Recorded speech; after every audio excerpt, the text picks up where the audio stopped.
was indiscipline, or in schools, I to my pro, or if you want to go and find it, and then a Bible or your Kumo or your fish tour or your discussion. Yes, I can.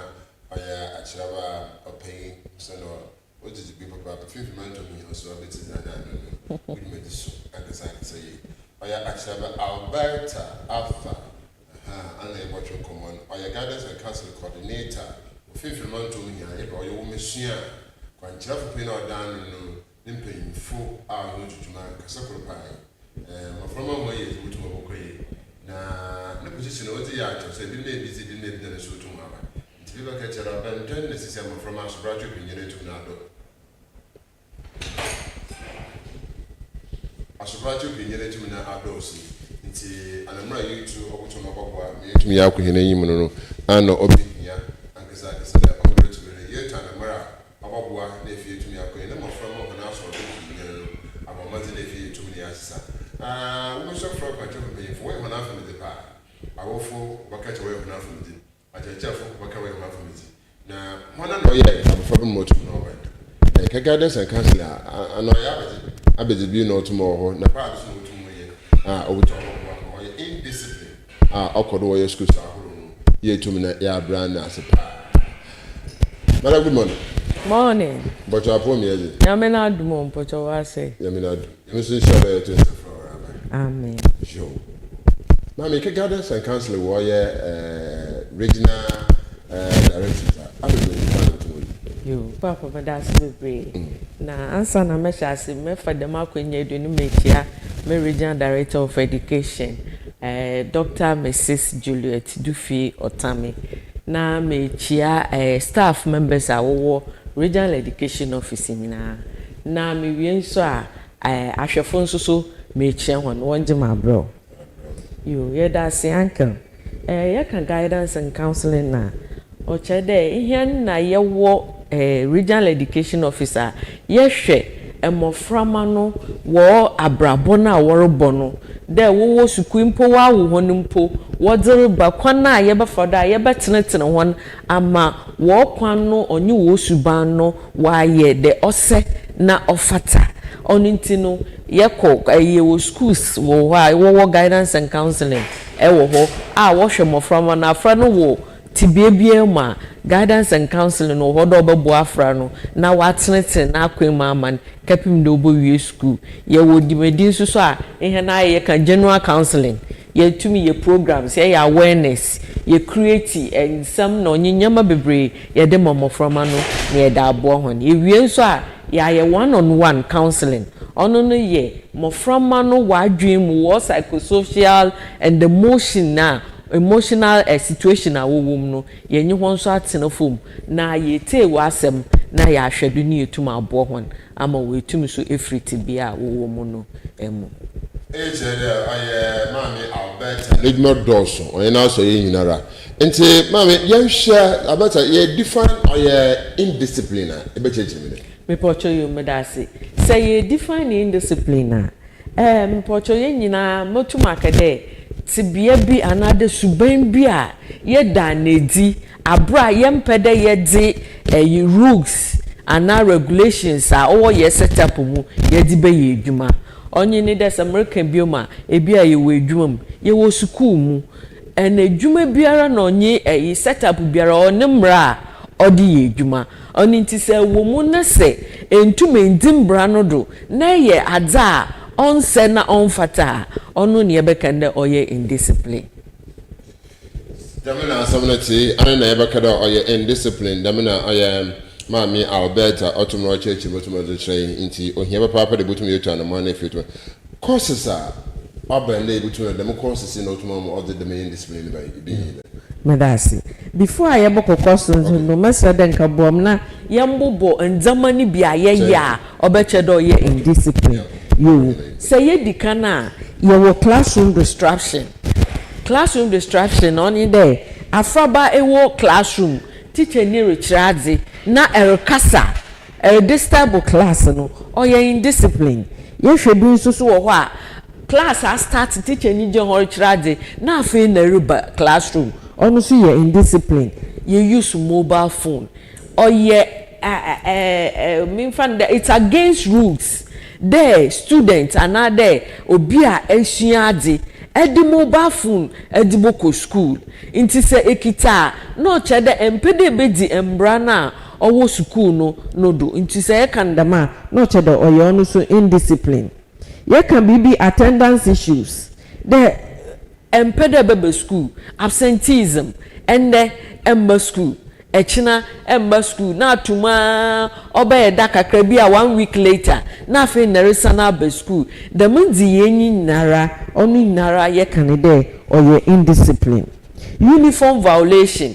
yes uniform obiara nhye na atel school biara wo ne prescribed atera or the ishe bohu na ebi mu mesiafo ye omi no we twado mo aye ntie menyimfu nso na woni kai or the wotun na belt bodo na wodinam instead of them to even tuck in what sheti attacking fine na oshawa wonya ne dem nieme na se da ne dia o chede oye indiscipline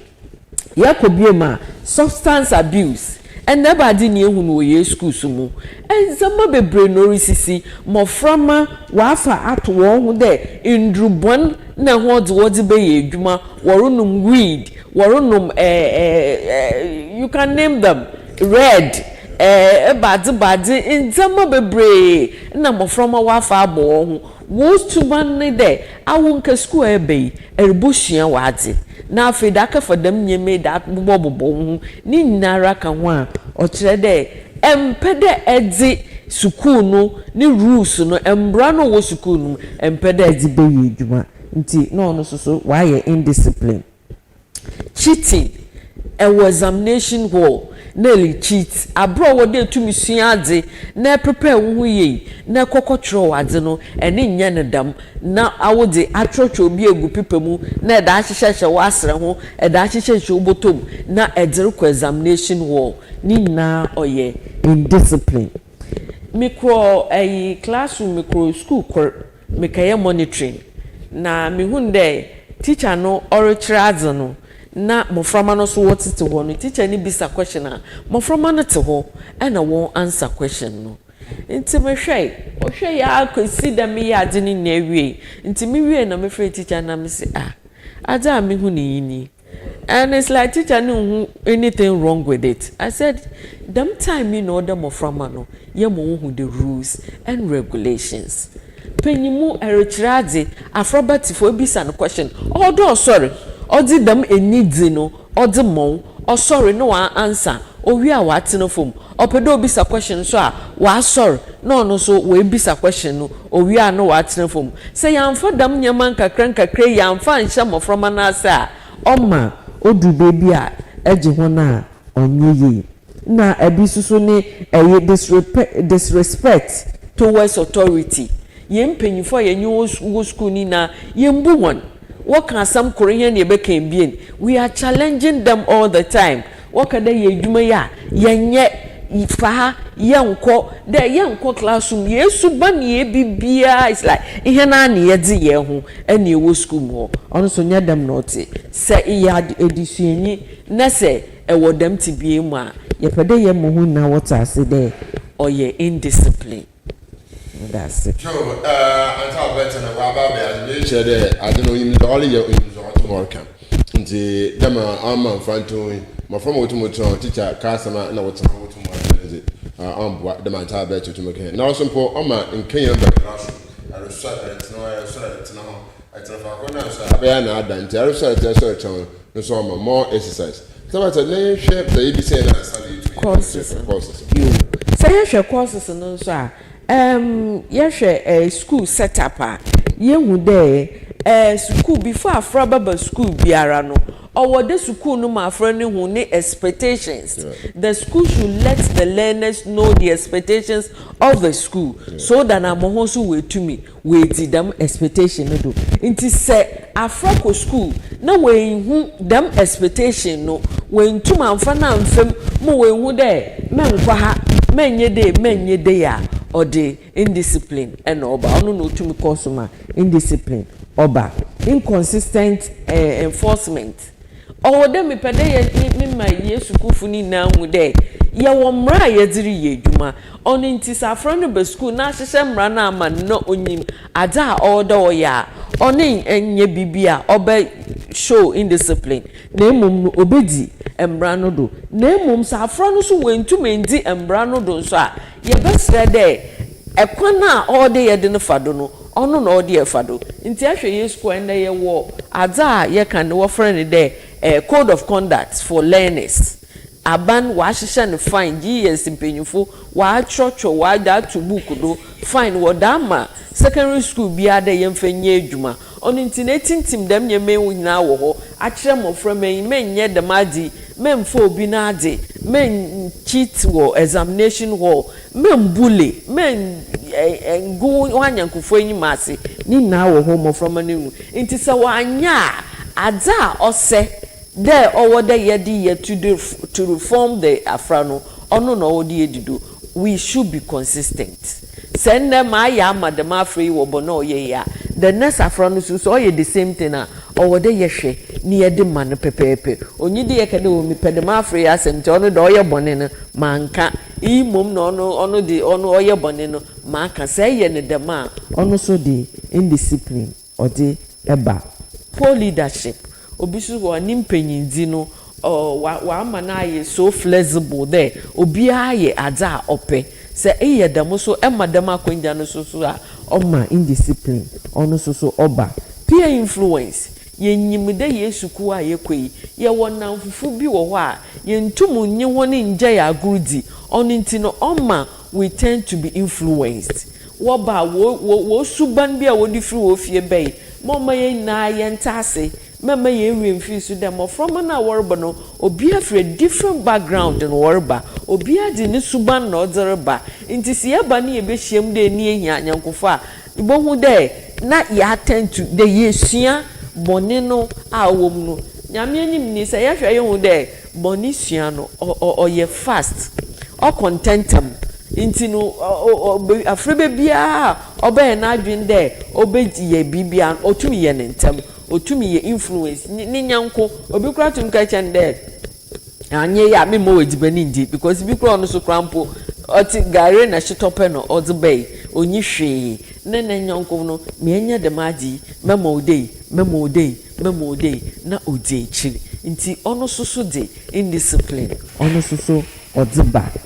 ena yewo a cultural factor onam ye gidi bia yesom culturally ye gidi bia yesom niti oma we tend to be indisciplined baby wo from catchem there afre bi wo makwa no kofie no oroba no band beats gugunu kom and you are like okra no wo de na aka ye bosoma afan inti no owodo ohihye zam niema no but o ye school nyi inti odedamade no odi poi school ho ewa nti o ma ye culture no odru baby a na ono soso oreye akoso indiscipline kakra so and school no yemfa dam nyemei omba ho but ono ne culture na de ne tibia no owom no at that time no so kire ne de untumi nyisi damade nti o ye dama no wa ma indiscipline no ono soso oribem inadequate training mo from an wode ye de ho fantete papa mu se yentum enya dam kwa no ya ntete ho na ono no soso otumi ma indiscipline ono soso oba motivational issues afroba ya ade maka chiro menyi obi na ade menye dey menhihya ahoba membule nkrofo menhihye mpanyufo ahoba all these rules are there for you nanka the whole semester afrona etuma aye na wa ya ade wetuma make sure there we di da mumbre hina ado no enka ye besre de enka teachers no wombo wa abado ate enka assembly nanka ye da afrona ejina ho ne ya abonidin the man free best students for the semester wo ye PTA meeting na friend na adan na di akire parent de afrey wa bono hu modern papa nti yer bona abado nti ebo de na anyonkofo no wo so bobo hu na hu so wesua na wetumi de aye bibi ema wa ye lack of parental guidance yeresre ya awofo no nso so eya na indiscipline no so ono so ibisu free ye maame no mo yentumi guide yemba ni ye yentumi enye won ntina fom ndi nkomo yentumi ntu emofroma no fo ye nti se yentumi anya damade na so obopo school a ochede na ni fie no krampo no emra biara nyi efie ho ono nti ne sama ba school da order me so me lead the life I want another the life mankasa mepe nti parent no so na wa me ya hwe damade no so abo socio economic factor afrebi wo ho ani fie anker na ne maame nom na ne papa ntokwasam de bia wo kontokwa de bia wo kontokwa nti afre na esua dam suban no wafa aka no because onyim de oye normal because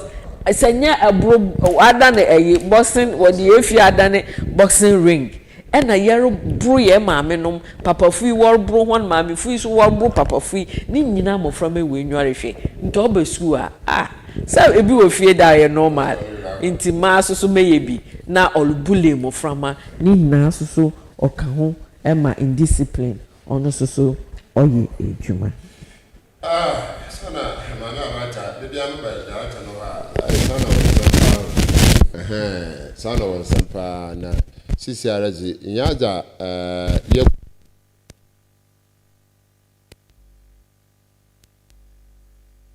safona doso adoso parents nya za wusu hande abeyo wada aben butumu asesa no se bibisa idan wo sima baabi na ya ba ye baba abato nkomo bono do am de nunu anum so etuma ba kansa na ya hwere e bobo nkomo na obo nunu ara e bo sha sana miracle papa idan wo sima baabi mra Yeah.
Anyhow, you wouldn't be baby. I just saw here.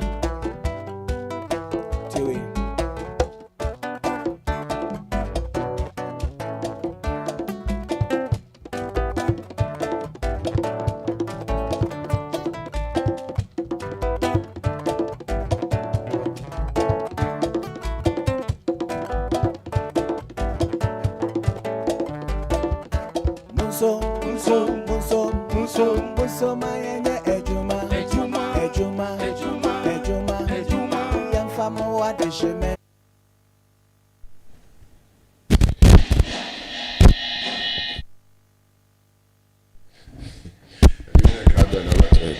ni na aka omo yakwo hene yim ya sa he chiri ya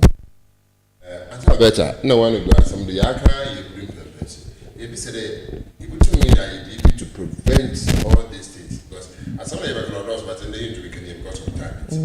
which me I be to ya prevent ALBERTA parents you only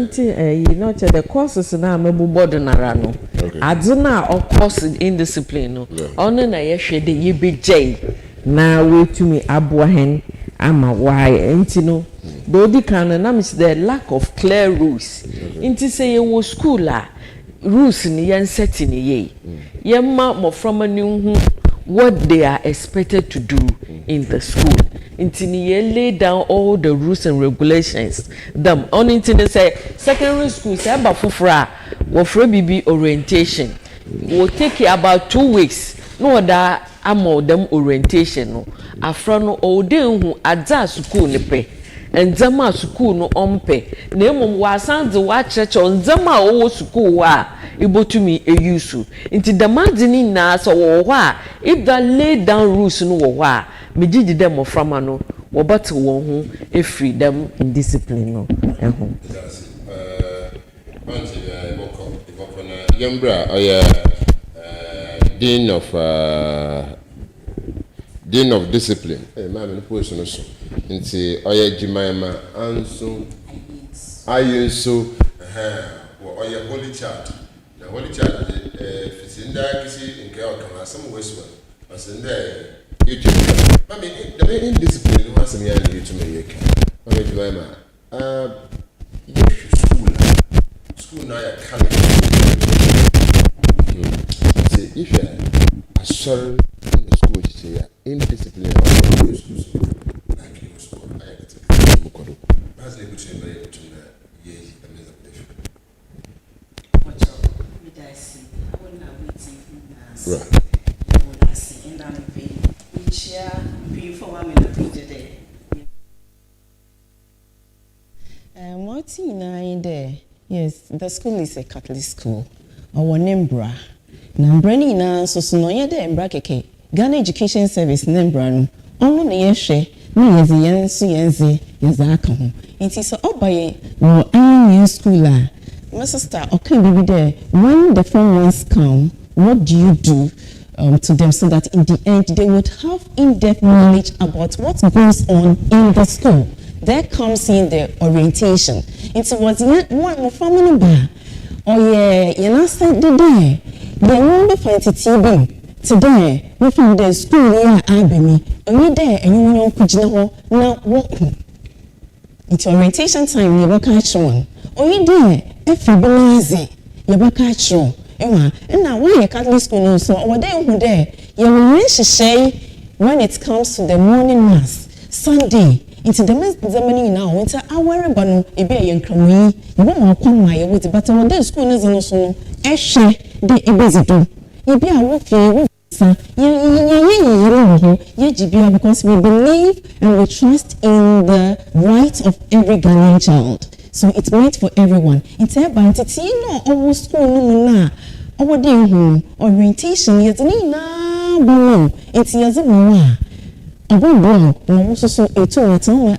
use them be because you know if you the Yoruba if you any fair on day na so in your school ya juwa wa to dey nti e a dey yen na nko ekwa dey Yoruba e be a paper it's you know also pedal plan okay we reason serious e be Owo there yema ebi a wawofo wona sweaty wo so ewo fie no ami yimi there enwiaze so your dem a abaye you took a damo nti ebi na ade da ho a emfa na mom na hia owo de ibisa enyi bia owo de ibisa bi na chede wa ifenti ye nyina ye so na yeah, you see, the first thing is we have to arrange them. They have to know what is in the school. Oyi de show yon kupo ahoba. Ibi wo obutu wa shani yon kwa ahoba na on say pantel be school on you fancy tima wankasa ibo wi ni mpono na aye ni petitu. Manager, this is you are doing something different at schools in Kenya to Muye or to Mobo Holy Church School in Kenya College School. To some extent, or your school's environment, and the principles, the foundation of what Catholic school is looking at the character formation. Integrity is one, punctuality is one, and we have our cardinal virtues, the pillars of the school. By respect for one another, that means the main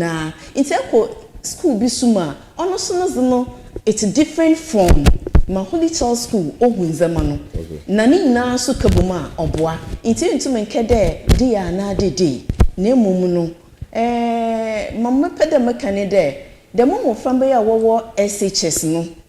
the approach has to be different onye igwa asemu because some of us will go yen ebi musinde yen go one yen de ngwa na some no see physical pain some of us we are going through that we have no idea or you have no idea into the GS share no in the let us put in restorative justice whereby our frano ebe correcting ebe mo wa yenze mebi anakasa no obohu de onyi de me yede no onye mbe wo go yin ibi ana ehwa itino we need to look at the approach SHS we need to counsel them. We have to talk to them. When you meet them and you talk to them, there are times they don't even know what they are doing. They don't even know that it is not right. The Gen Zs, their destiny is different. So if you don't get it right, you might misconstrue it. Because someone wants it in what I said there, or your papa. And I also know, maybe Gen X, into I said there, or ye day and not day. Into no, or ye there, ye na ye bunny, you na casa. Into you want casa, what I say. Yes, I think it's the approach. Well, I mean, you remember, I don't know, I can say from my experience. Okay. The Canino, you wore book be a pamphlet be offering a positive discipline too. Into them no school be a be. Guidance and counseling no, wash no what the fado, no what the boy and more from no. Corporal punishment, Yerika, may sana count to be there. Onyi de ye da baten corporal punishment ni ye erebra for na edicane edere bro no won honam no ma wate yawo sa iya afra na da ma yawo na wate no at that point no maybe obey wade na ma but the next one say yawo ni free ni mu a ni refi ono nti no ye kasa ena kwana ye fado onye keni nko a ne de reform afraba ye nka punishment asem a onye punishment we are reforming the learners ono nti no we have other ways ye botum ehwe positive tool no ma ni nyina wo ho everything is in a pamphlet ni ma obotum abo ma ahwe hu de anya afra no ebro no na obesesan na emom kasa ibokodo akasa akren na de bia so mani hu ada oriye no ne consequences ada obesi echiri no mani hu sa mani hu da ma obo ehu kakra bobo no mo hu de ada mi se onye afroba ewi ade suku obotum eyiwedi oka hu nti se humanities de se fo bi na ada na ye to extent ayedem djuma na ye botum ejina ye code of conduct for students na ye de yiwedi. And now so there, say maybe you are more than 18 now. What about do ako prison? Inti say yere new mo from America. These are the ways I able to mafado. Ne anyu wana kasa ni amo wene hu the consequences are owo adina wo yenim no. Na meji de dey see to me nya abotar ne anyu won kasa ne ye de madia obeyi. Komano ye de na so adasa. Adasa na ye sorry I'm there. child painful killer come over but killer don't your chance ada for able to na ya to suffer one but why you kakra onfa nche ayo the man am azel be we wa bi nti onfa nche na proper time ni butum na ya ye we adwuma na fie tum na ya ba because the man some na ya some ye can once na fie tum na ye jai ohia da yitum na ye bom papa na offer to be nti with the help of my administrator sisi ya wada na camera lady abobwa you ya bo connect nzamaye ama you hear hedwumezi hina da foforo na ya tu ya sene ya franwe you to me preach all these things na fie tum na ya aboa send Costa TV here community connecting a time will come we also connect with the schools we come to the school the bubble school is the hinder here to my boy na you engage your students and engage your teachers no na fie tum na hwe that what tomorrow can and na hin and that we can't for to much because what we have now what I so to me say oh yeah na fie or tomorrow kwem nti be sa here tie tum ya akọ oh school because directors are no school be she will come. No about joining if you to me yeah. It's definitely we'll plan about it because we are doing community connect. So we should connect the community to the school. Because if you community no if school so sound by community. Into your community then na equal school to me the two no obutum no aba. But MCI young share holy child with the 80 years. Na the media we did and them away in school or social media. Okay, see the whole world wafa. So yenshe za otumo korona ya bisa ya tide aya yen omanpayin eze chireba na fi wamba anhwe yen boyhwe ba to baba because holy child is killers a woman na ndema wo hwan odoso entem se yen konkɔhwe na yembra na yeba ya bapon oyedwezuno.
Hello, Hofstra 2001 sisters. Today I'm here to wish you a safe journey back to Cape Coast. I'm so excited. We are going to celebrate 80 years, and as I can see, you are all prepped up, and we can't wait to support you. Tomorrow you are going to see us live. Safe journey, and we wish you all the best. Again, congratulations!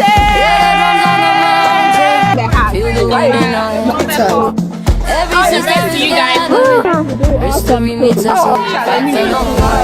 what we say. Action now words every step of the way. I'm far from here. See the God is written. Angels around, candles up. Hey, we're coming on strong. 80 years still going on. Hands in the air, let the whole world know. Holy child forevermore.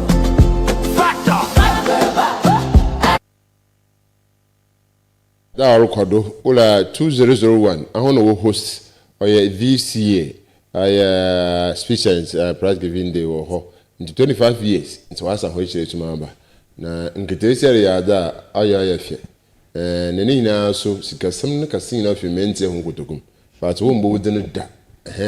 wo bo wudin na de ma da san wasa na be fie na wa chewa mo da wo bo wudin aka ajo ye ho baazi like madam Jimmy let's go back a little about who program out on Baba. What's the theme for this year? The theme, we are empowering our leaders when it ladies when it comes to development. Yes, so that is what I can say for now. Nti ye speech day na aba mfoso na school ni nya aba benefit school no tumi nya and internet afibia wo dey tumi zeme For sure the nya the yet it's when we want to give it back to the society. So when it is time for you to come,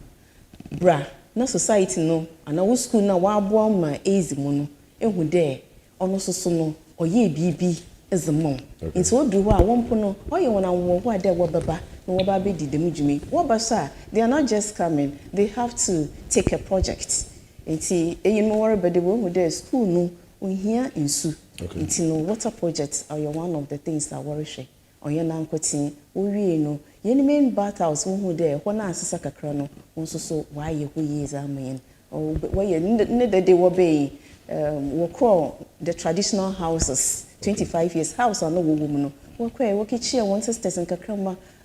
bibi kakra okita won bi kra pen no was amon we be so won yon ka say wo to won nti wo badam a oboan ni bebre o me ye hu de achechefo ye ni dwumezi ne so ye reason no onye kwa nti owo de yekoda na nkakram bi ya wo we chi ye hwon because wo ye nyipa kese emomman Ghana. Oh Jimmy, ye bohwie na nkomro ye medede nti betun ya akwara because maso mo biem next week I say kwa kan I'm not a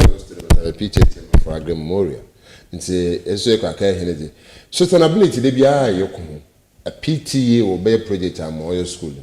Later on sustainability will not work obasana say. Our students will be a project am school sustainability on you man obasana will say. The me how in ye wo a de bia yeko. I just there what can we do as a school? Sustainability which my year oh 10 years back we been or tomorrow you son of crime come I don't know saying it is working we are in but in there Bibian a day another what I want to now also by a person Mpocho medasi what in there or there mo former na wo use demo project no wa be no ono na obode wo hu there ebinum abeya amayen nti yenso ekwana yebofada yezebo ho bana obekere amayen no ono na owode yehu na yefado nti ekobunsu na yede ebuna ade chaka chelde epede hu egu na ekobu fofo ade bi say ya so the school together with the students no owode anyen na yezin kan ye sustain na ansana it's 10 years here case ibia no here maintenance so we can talk about maintenance culture na amawa chiraman nti ye ba na bibi kakra ye ya na ebi super na onye the same year group bi baba won so beka there or the year to the main battles ebinum na wo be ye na sisi enu emu there oh the state in which I able no onye nti wo there ye bibi yezefo ho nti oye nyina nya na se there or the yesterday, you bought me a sustain me project ye no when it comes to us as students, as teachers, as everyone who is actually benefiting from this. Hello, Ebop, the mama, one cry which had been or head mistress or show, no head of department was you the one of Quack has a making. So I'm ahead in it. Unfortunately, I see easy a young paying for woman, a queen de Yembra, Niembedi, the Mujimiti. Holy Child School, Mrs. Linda Apia, Ecometro, yen director, regional director, Democracy na waka hono wama yana kwinja me abenti echia woni nyina ye da wana ase. Right. Yeah, mo come director that ye bob na mo assignment e ze mo wan there. I think next week 16th Agri Memorial where ya honazi nti ye send a link through you. Araba ko hwe mbofoforo sanbra na fi anoso ba na tun yetum na ye engage one I think next week Thursday if God willing na here yetum meeting koma I think it will work out but mama madmi wetum no yezu nkomo na fi yetum ye hu na yetum na ama eba awore kasa na no so kasa na yetum ye hu but we will try that the community schools na ebo connect no or iba school I think me sabaka di mama biem na me time no yetum na yezu nkomo mo but since you had when you want to ma and you be right won't but because of the speed in Bahamas will be bibia na etum na abefom so we are connecting the schools as well nti Yarabop Alberta about 7 to the no maso Merida Costa TV yɛda ho ase bebree wɔdam ayi opportunity a wɔdza amehende yɛmbra ne yenye ye stakeholders yenye wɔn mbakasa osan no oduru biribi a obi awofo tifie nyema bi wɔ ho mpa onyim onte so enne wotumi nya akonja na ate dama asɛm ya yɛrekan a obama ubotumi aboan ma ono soso wa hwɛ ne mba yei dama ɔwɔ dɛ awofo wa sɛdza ɔwɔ mu no so de ba maafra no ba wentumi a wedi mrado dama mbrano osite na wankafa bone ana nyema bi a onye bi wa aba nti yɛda ho nyina ase de wete hen yɛda director so ase bebree de wa ma yɛda makonye de yamra. Right, you were down so as road to Moaba, name I can't catch a dietary to me chair now. Oh, yeah, school connect, definitely. A babana in your baby's own common because with the help of her, a button of our boy, or send the way I'm from Uchen, you can know. I do a whole new man as I was tomorrow, but what's in her now, what to me all your school in your casa. Now the same time, all share TV do know who know or coffee and never put to motion. That I wanted to make a massive. Now, also need to matter the Miss Benezi. Oh, yeah, to cry. In Canada, so didn't opinion or may phone up and then there be said to me, or then Captain Planet, no who word, fiam, no, I'll number, beam, to say the following day and down. So, at a national email, be sent Abadi and Pa, and internet, Oganin. Hello, Chairman, Martin School, have a break. School be a different move, press or quantum. They say, sit in who all Chairman, if I have to move who film Nakate, I can tell the cast and watch it to my back. It's very, very, very soon. In fact, you won't Zama Bebreka. You will education Bebre, yeah, Edman Coffee, your way, so you bought some Waba friend from time to time, Naya Bana, Yenuana Bekasa, because your baby, we call it transition. Or free in JHS or secondary school. It's a very big kind of problem. More from and war from pa. One of the schools who are free first year. Or so classes who are child. Now from a classroom make you wada first year. And then beside there, I don't say, Madam Mabre, I am tired. And I said, yes, it is true. Because you know what? The school had a differences. Nyama bebre wa different from ewo JHS wala sorry time classes ebeko and secondary school do until them into no onya abotar na mede ne fam kakran me kitchen kakra afedi na ne nyo tito no sorry no classroom that's Madam ALBERTA no comment one half mpo nta me no one half mpo through them we are pleading with them that we need more sponsors because we want to go to the schools na if you to my students for we efiazi na if you to more how to hundama for the member if course that be money dey na if you also to was say connect the station to the school am better or for caraba but I am say baba or your school na abati no ho na ihu abon komo na if you to know who's out tomorrow kodo e be crown the land of the school the landscape of the school no because is in some baba ma wala tina ho an there's a land of the school and say we are praying there umama zina won so ntum mo na conclude manage we need more sponsors because right now nazama wotumoro sha odoso or damage can online measure YouTube easy na YouTube kan aboboa nti ebeda ho na asaba papa oye atijimama discipline or your holy child aboa mama wala ya fine correct no tuma atina ho nti na oton aboboa na oya single sex school especially ladies no akọ school aba ho suban oya sonko but obudi baby so bi so ajugum o hwe no ho ni na ka brabo damas no oya he coordinator guidance and council coordinator oya education officer so mabai mami ALBERTA ebe da so papa ebe for ma ko nje do so ya da oya mami efua asi the regional PRO na he director ebe da ho ya asi do otuma ba chief a otuma ba when ya ko nja but kasino wakan nti dana as papa dana so to thima na pami hu yedwuma ya ebe da ho asi na mom yempo na ene me bia na ye bai na mom aka himpokor a odo otuma ba na fi itum na yekohele nti yenda yosima ba bi yeba ebo sore fi de medjumezuri eda ho na sipi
Joe, about it first. If you are, baby, now, as you can know, the main indiscipline who has me,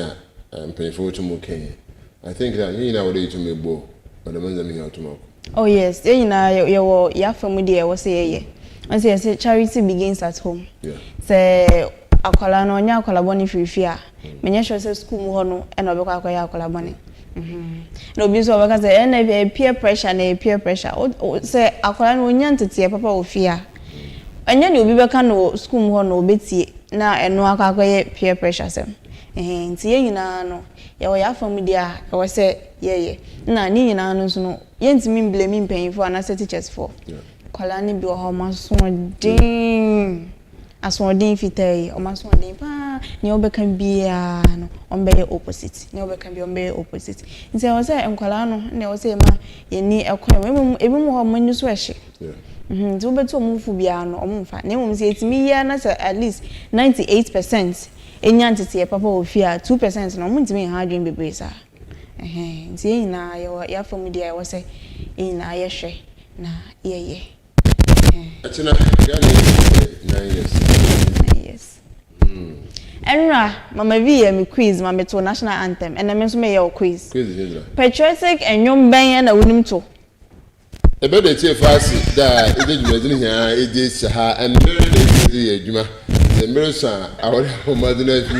it's my momodo, or Sunday there. What's the animal charity opinion or Joko? In some animals, animal party. So I said, I'll be the other charipad, million. Pinam no oko, pinam no aba, pinam no oko, the bamboo here. Name glasses, of what I was the kind of or soon beyond and trauma. And then see no okay, and then OMAR emphasize dama National Petroleum Authority NPA for I omo kan okofuko omo so ya sen hama and then money mix remedy ye dey aba na we ye fe na omo asem tiawa omo si use gas na ja bidie no eja no kua say ebochi akra ni ho biem use gas na emboa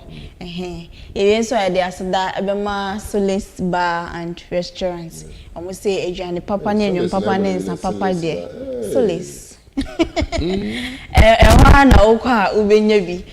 upa ejuane papa de upa sa won order kra na omo ye deliveries na ade nyina nti okọ Solace onsa beka ne wo hwehwe nyina akoma abeto yem kama the cell gift shop almost say achadi ben opedi akoche oyonko to say ne echina ye Ghana month ya o ma abekọ akọji me package fa fe but more than na so kwaje package ni bi na fa koche obi the cell gift shop but more than akọji achadi esronko na fama odofo no ni pata special person no ye so Nesto Ventures o se wo fie se we sidan na wi o se wakọ heyo se wakọ to se die yo wo pese wo siesie na nya akọ no obi ba ofie na ninji a ekonwa be na wo hwehwe se eye light bulbs be na wo hwehwe fans ahodo air conditioners freezers ne ye di adwuma wo jale blenders air fryers ne keka ho nyina microwave bobo din ni nyina Nesto se o bi enti ko ho na kwaje wo die yes one dey asida kese ama Lady B dey asida kese ama Lady B Food Avenue ejuane papa nyina efie open delivery so a obeye e dey ama ofefe mi so ma ka hwan ye da say aha na di bibia bisi miraso apa ho de be de fast papa na otuma abandam ebe de wase Listenerzi OMAR bin ABDULLAH. May ma chiraba. Your friend me Afiba Esien. Uncle Ben, ebe was papa ayi eje ni nuanom obo aya papa Philip onya ebe was. Bye bye.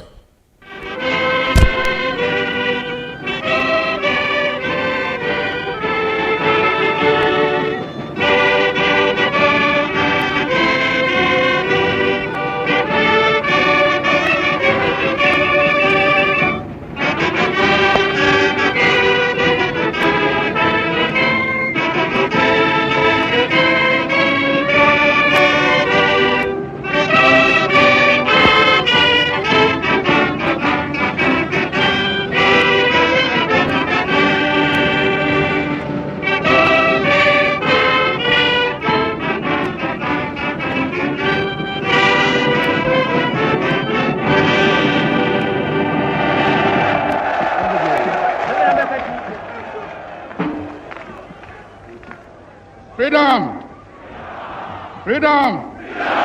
Freedom!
Yeah.